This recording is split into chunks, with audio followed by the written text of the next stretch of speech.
Welcome to week 3 of CED314, and I hope that you're enjoying your time online with us. Looking forward once again to continue our discussion on student ministry, and excited about that. Let me just say this, and then we'll jump into our talk today.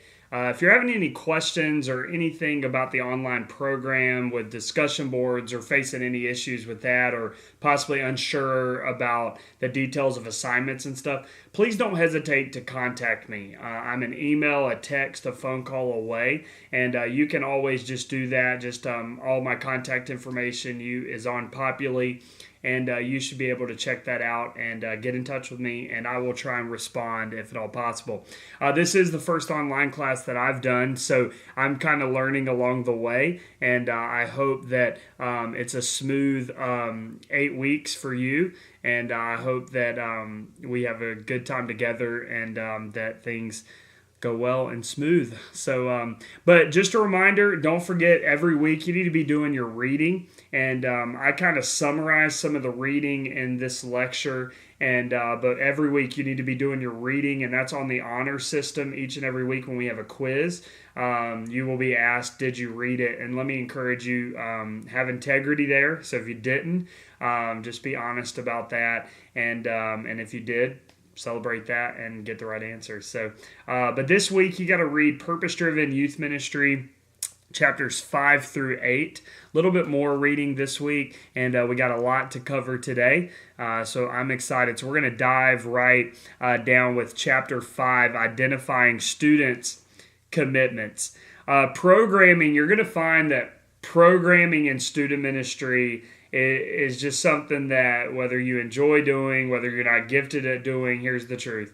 You're going to have to do it. Especially if you're a full-time student ministry person, you're going to be finding yourself programming for your youth events, but programming also every week for youth ministry service. So figuring out creative ways to get the truth of God's Word into the hearts of your students, figuring out creative ways to introduce events, figuring out environments, creating the right environment pre-service, during service, post-service. The truth is we get excited about student ministry and we forget that a lot of those things, they don't happen by accident. If you have a really good pre-service environment created, it's something that probably there was some intentionality behind that. And so for you, programming is going to be a big, big deal. And understanding who you're trying to reach and what you're trying to accomplish with programming is essential to being successful in student ministry. So we'll dive right in. Letter A, we need to put programs before people. It brings problems. Or let me rephrase that. Putting programs before people brings problems. Number 1 on your notes. One program can't effectively fulfill all 5 purposes. Now, we looked at the 5 purposes in student ministry: evangelism, worship, fellowship, discipleship, or ministry. And so here's what I want you to understand. One program cannot effectively hit a home run in every single one of those categories. It just can't. You can do this awesome fifth quarter event where hundreds of kids come from the local public schools in your community, and you preach a gospel message and things like that. Guess what? That's really not going to go deep into the discipleship. It's just not.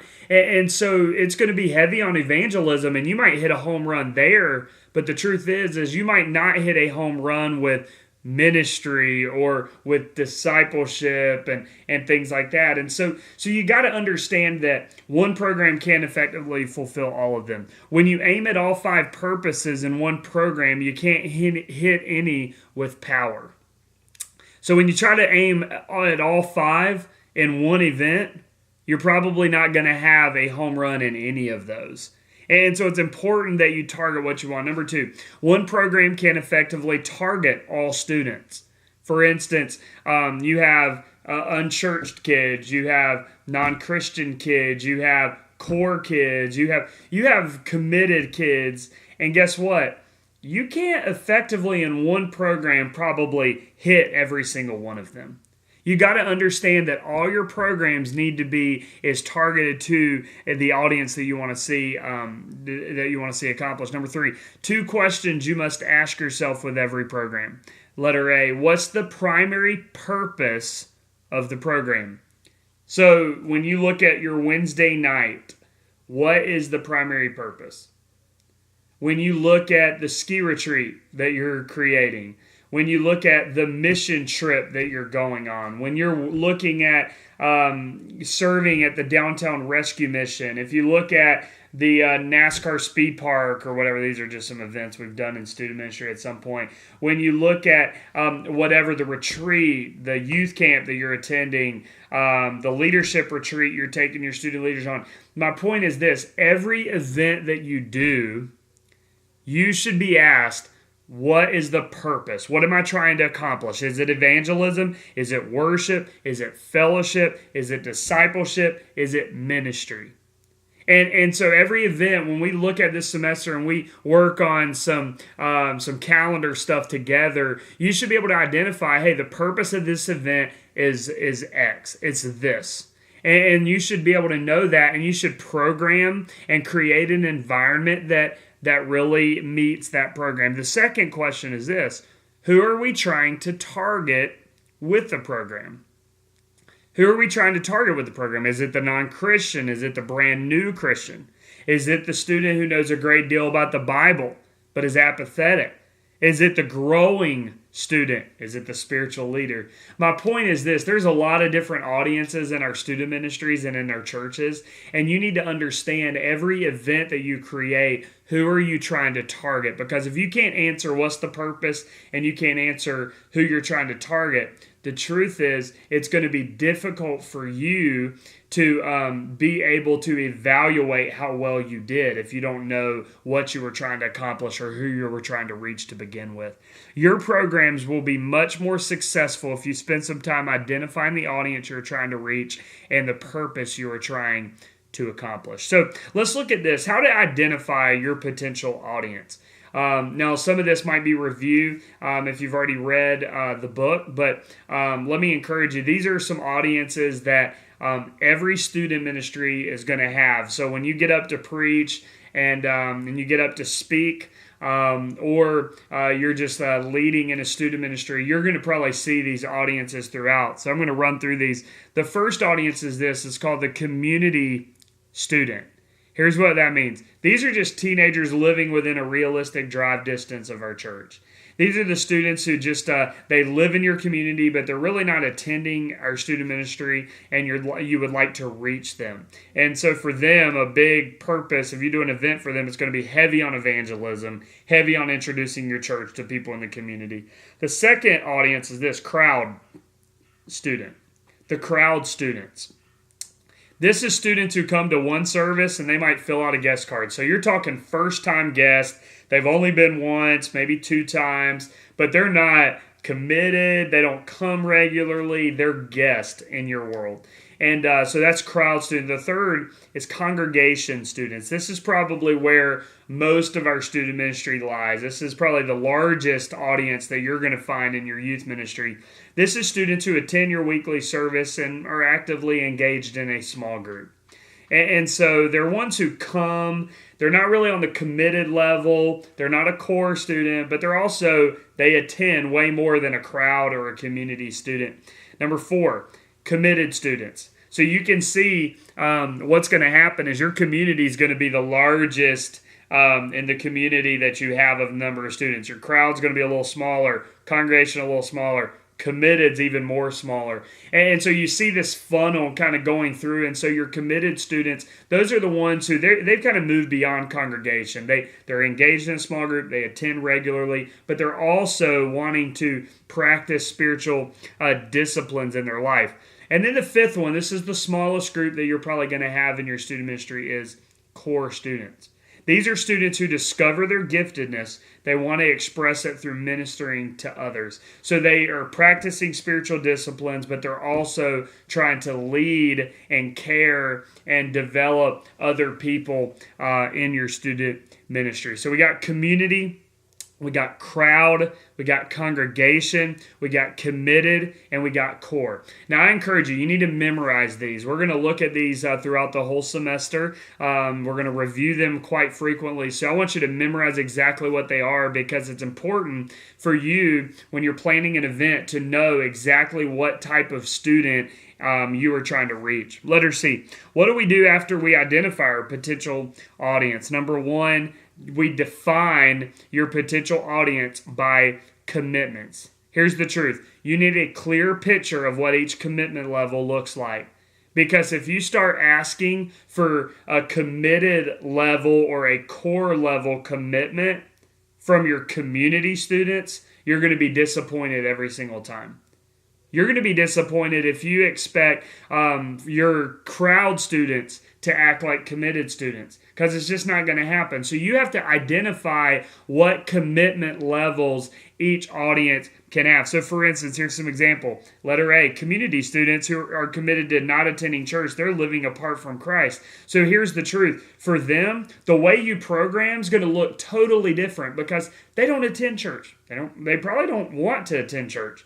And so you got to program, you got to think very, people-centered when you think about that, and try to reach them in different ways through sports, through community engagement, and really through those platforms. Your crowd students, letter B, are committed to attending our church, and they're hearing about Christ. So they're kind of just attending here and there. They're obviously interested in what you're doing if they attended once. And so they're kind of at that level. Letter C, congregation students, they're committed to a small group.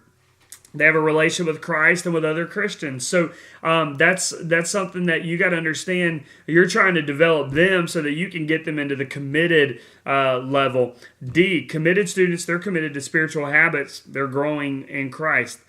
E, core students, they're committed to doing ministry. They're serving because of Christ. So my point is this: you got to identify those commitments and what you want to see from each audience. But here's the truth. You got to make sure that you are giving them what they need. So if you take a core student and you're expecting little engagement, you're expecting them to act like a congregation, you're giving them that kind of responsibility and ownership, they're going to be frustrated because they're a core student. They want to do ministry. They want to lead. They want ownership. And so you got to remember that whatever you're doing, give them that so that they can grow and continue to grow. The clearer the picture you have of what each commitment level looks like, the easier it will be for you to relate to students at their respective levels. So you got to have a clear picture of that. Number 2, realize each group size will decrease as commitment increases. So that's that funnel I was talking about. And so as you ask for more of them, it's going to probably limit a number of students. So the number of students in each category is going to get smaller as you get closer to the core students. Number 3, focus on the word potential and start with who you have. So if you have 5 students in there, they might all 5 be congregation kids or crowd kids or whatever. Here's my point. Don't get frustrated. Don't try to jump them all the way from that all the way to core. Take your time and realize potential in every student. And so try to get them on the right path. Get them on the right journey so that you can start to see growth in them. Letter D, how to design a purpose-driven strategy. So here's kind of the formula that I want you guys to do when it comes to programming. Potential audience, that's your target audience. That's community, crowd, congregation, committed, core. Your potential audience plus the purpose, evangelism, ministry, discipleship, fellowship, all those. So your potential audience plus the purpose equals program. Potential audience plus purpose equals program.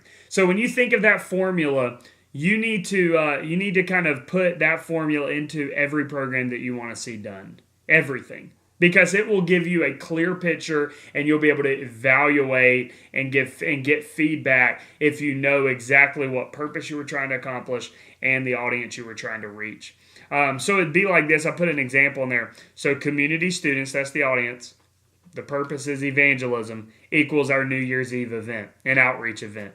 We just do a New Year's Eve party and we might throw this huge outreach event. Guess what? That's kind of what you need. But here's what would make sense. Community students, purpose of evangelism equals leadership retreat.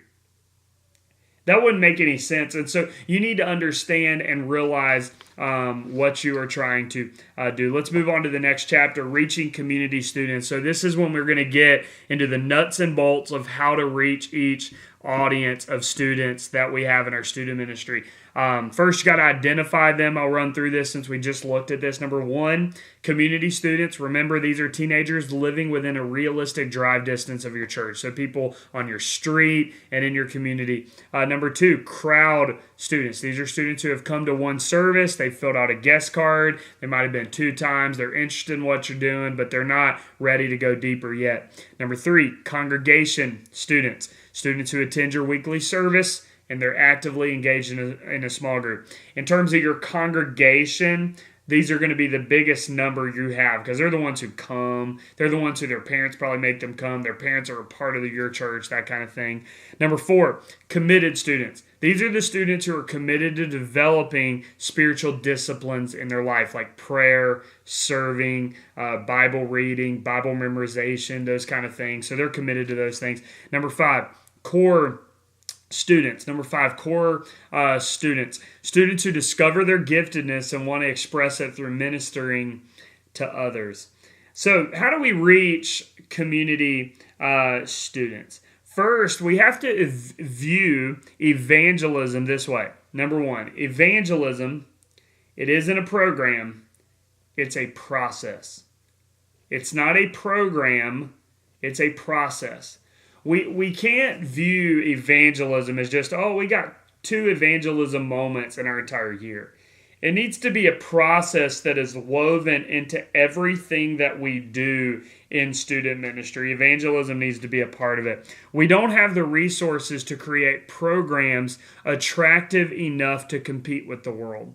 And so we can't do a lot of what the world can do. And so we have to be innovative and creative in how we try to reach people through relational evangelism. Number two, an evangelistic youth ministry expresses an evangelistic attitude.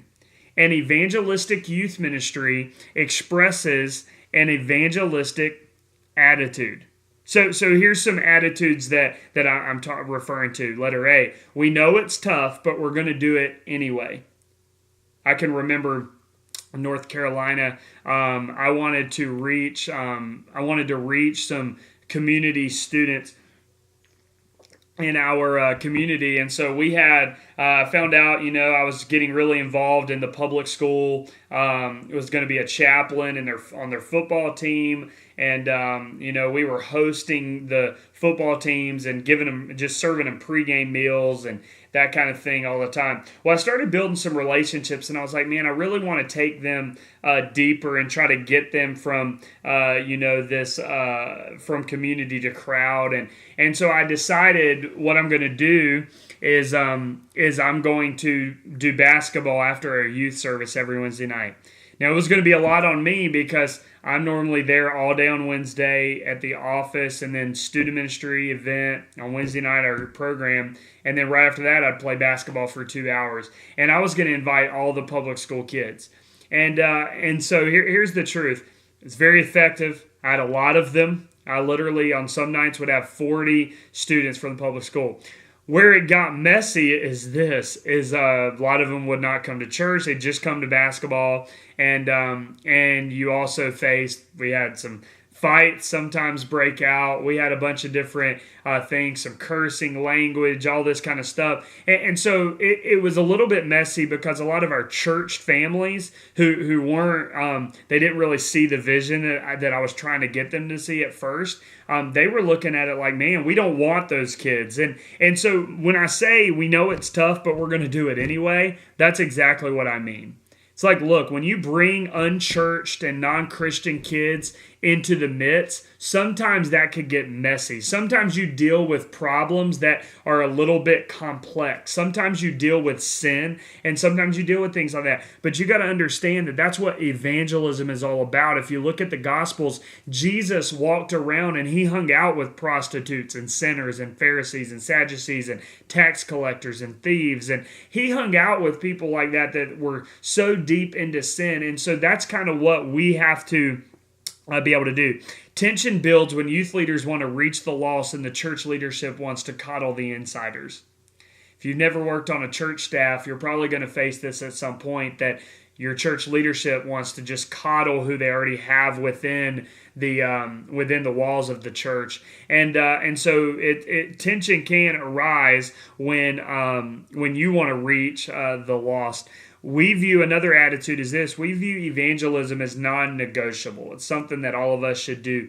Another attitude: we want leaders who like adolescents. Some adults, I'll just be honest with you, don't just try to fill positions in your leadership team, because some adults don't care for teenagers. They don't care for the way teenagers are, the humor that they have, the personalities that they have. And guess what? That's not going to make a good youth leader. And so when you're wanting to reach community students, you got to get some adults who like teenagers, who can relate to teenagers, who can talk to teenagers, who can inspire teenagers. We must have leaders who model evangelism. Look, I don't want a bunch of leaders who don't want to evangelize. I want a bunch of leaders who value reaching the lost. Number 3, an evangelistic youth ministry challenges students to become evangelistic. So if we are reaching students in our youth ministry, there's no way around it. It's going to challenge your students to reach their friends.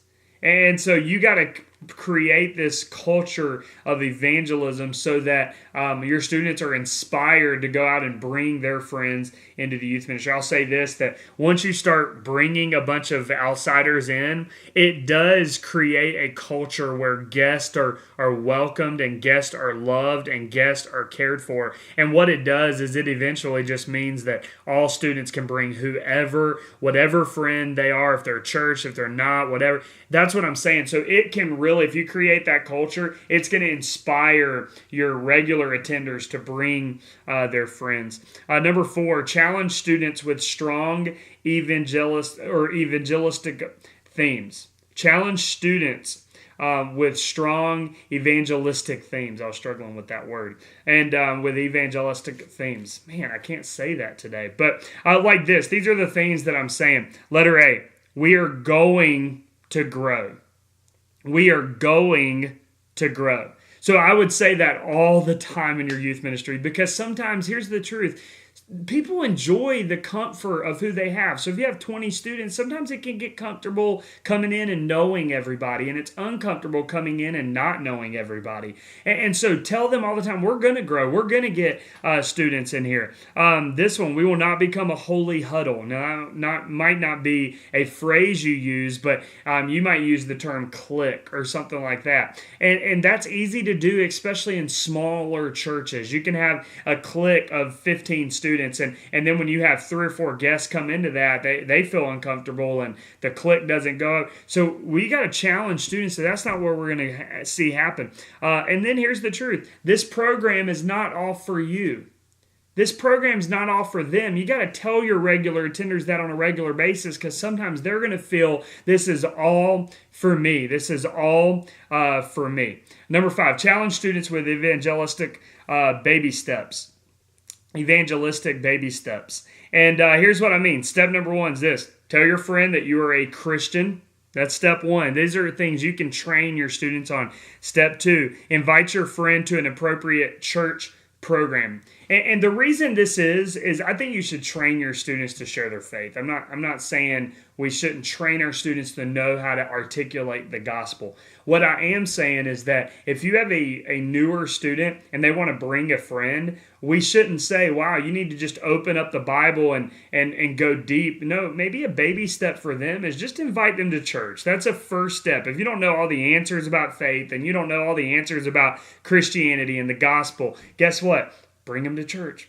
Anyone can do that. Anybody can invite somebody to church. And so that's what I'm saying. So invite them to an appropriate church program. Tell your friend why you're a Christian. Just say, hey, here's why. Tell your friend how you can become a Christian, and then ask your friend if he or she would like to become a Christian. So those are some baby steps that we can do in our service. Letter C, how to make evangelism an integral part of your mission and weekly program. And these are some thoughts just for me, not necessarily from our textbook. Number one, make your service for everyone. So whether it's a Wednesday night service or a Sunday night student service, make it for everyone. And so whatever you say from the platform needs to be understood by everyone. For instance, you might have an announcement that everyone, all the girls in your youth ministry, they're going on a girls' retreat. They need to see Lori. And here's my point. If you just said, make sure you see Lori, something as simple as that makes sense to probably 90% of the room. But guess what? There's a percentage of guests in our room that means absolutely nothing to. They don't know who Lori is. Where is Lori? How do I find Lori? And so you got to think through that. And a great resource for this is the book Deep and Wide by Andy Stanley.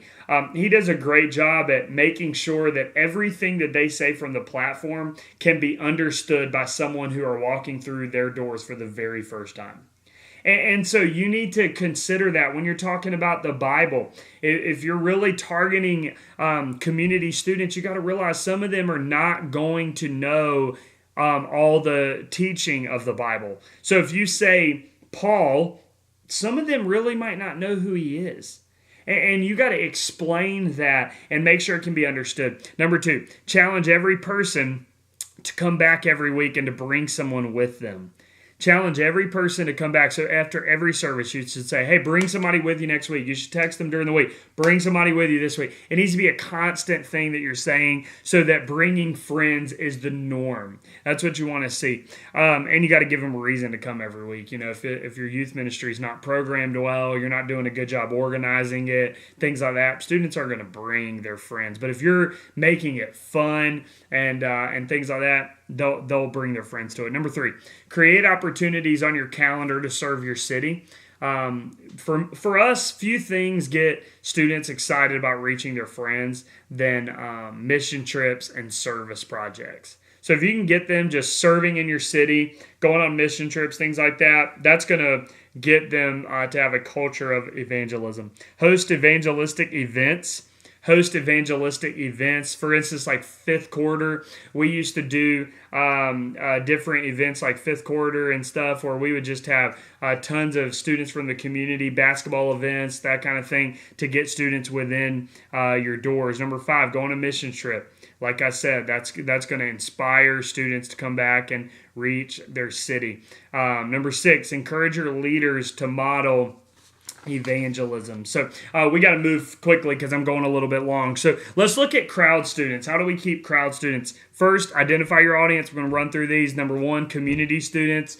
Number two, crowd students. Number three, congregation students. Number four, committed students. And number five, core students. So here's the idea for your crowd program.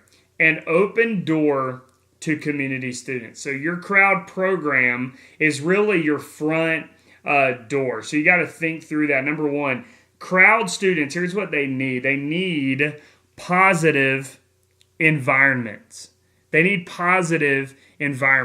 Until students are environmentally comfortable, they won't be theologically aware.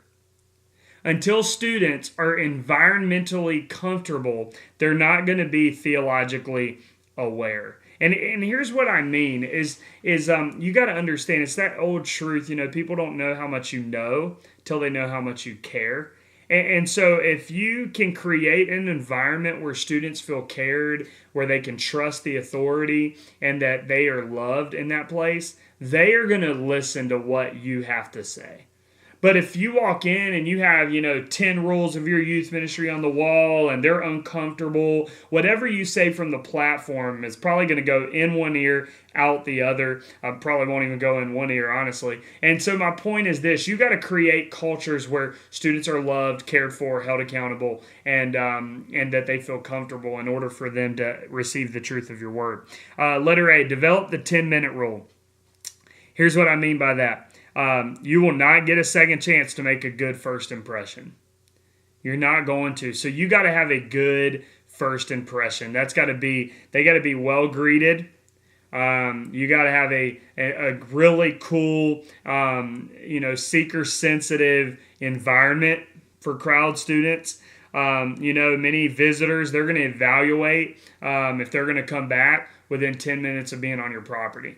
So you might think, man, I got to have a home run sermon on that night. Guess what? You should, and you should shoot for that. But here's the truth, is that most students are going to decide whether they're coming back or not way before that sermon.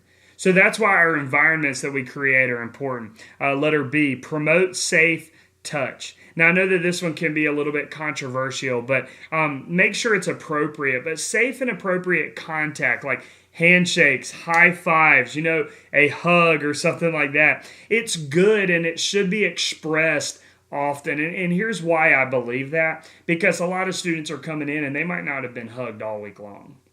And so I want to give them a hug. I want to tell them that I love them. I want them to feel loved, cared for in our environment. Understanding you acknowledge them will help them listen to you during your message. So I'd go around, I'd try to meet several kids before your service. That's why come in ready to go. Don't come in preparing for your message last minute. Come in knowing your message, being prepared so that you can rub shoulders with as many students as you can before you get up to preach. Number 2, crowd students, they need an element of fun to the program. Now, I don't know where you fall on this, but I'm not a creative person at all.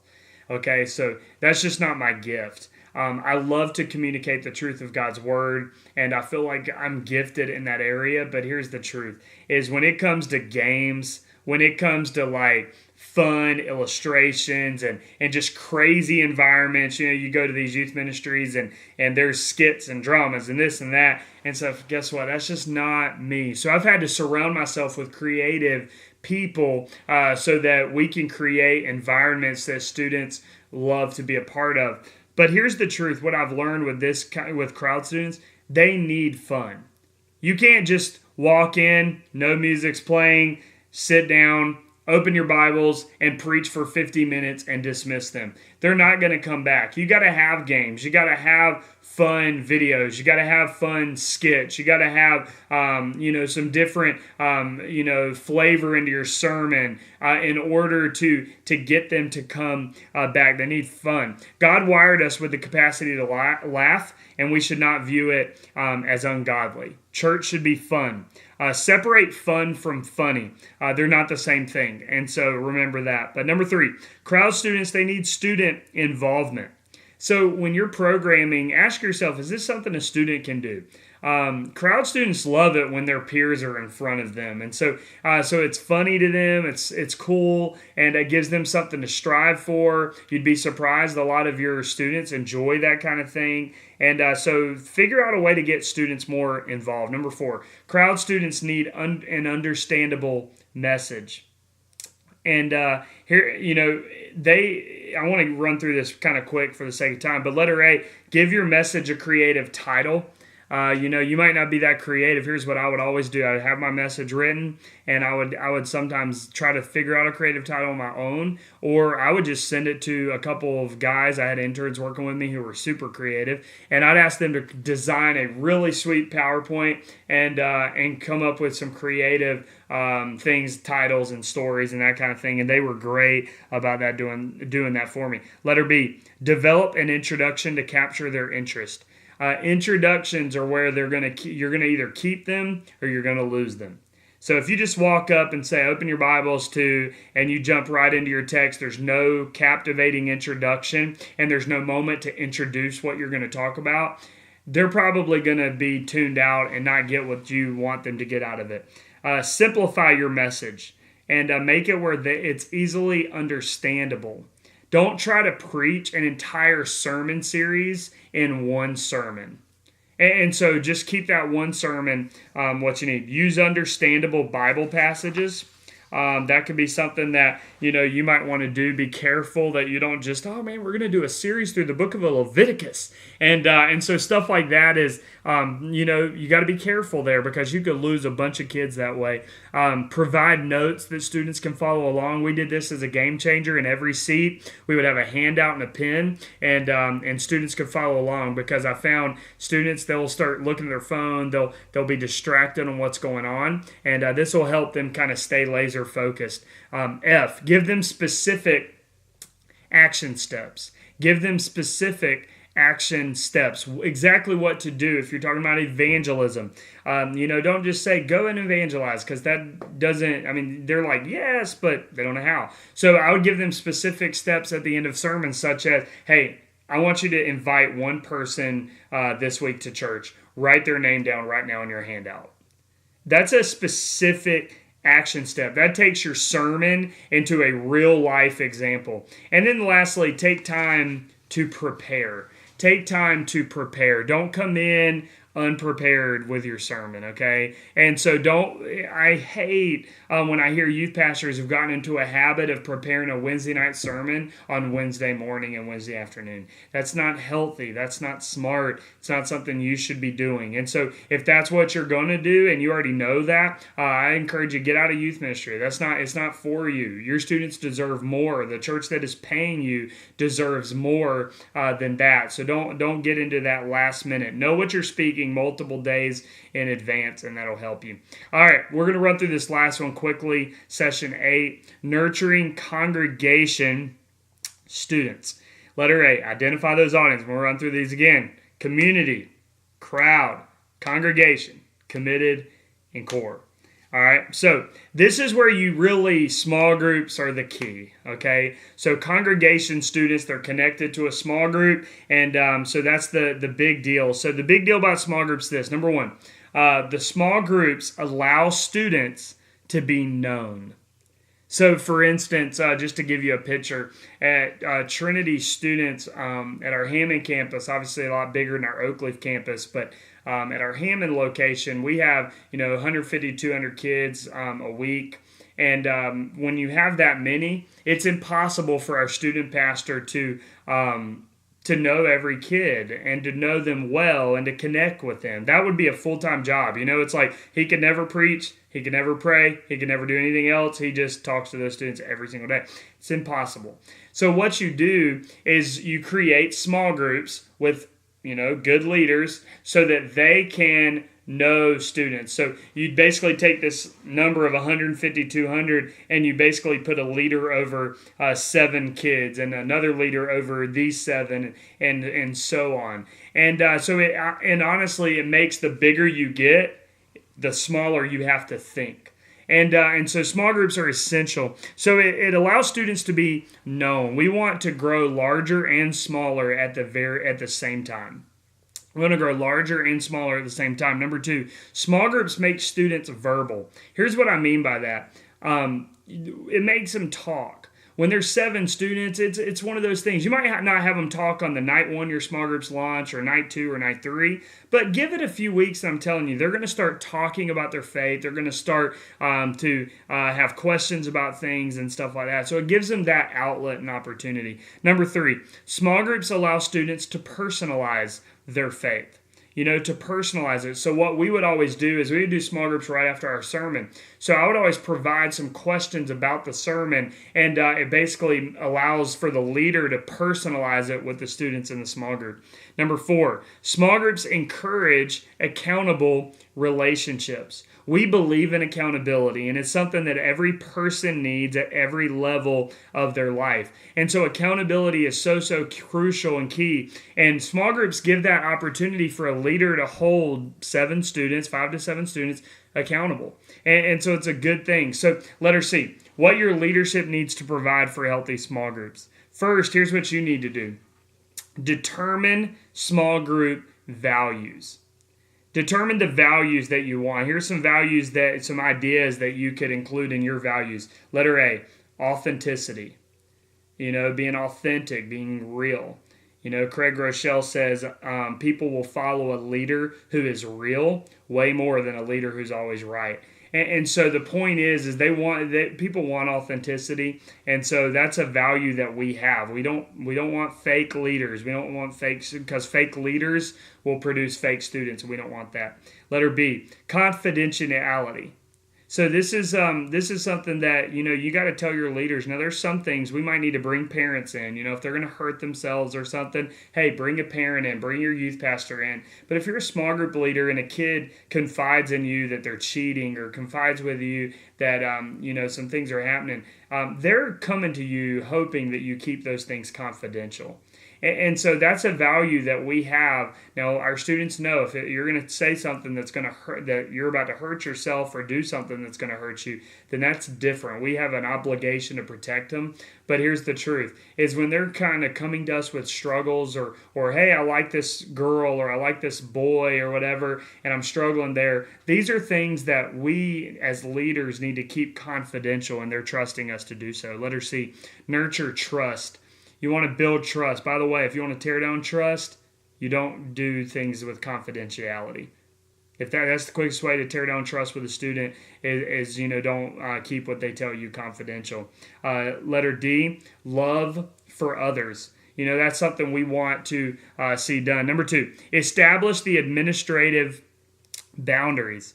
So these are some things you as the youth pastor, you as the youth leader is going to have to figure out about small groups. What's the intended outcome of your small groups? Like, what do you want to see done in your small group? Letter B, how will we divide students into groups?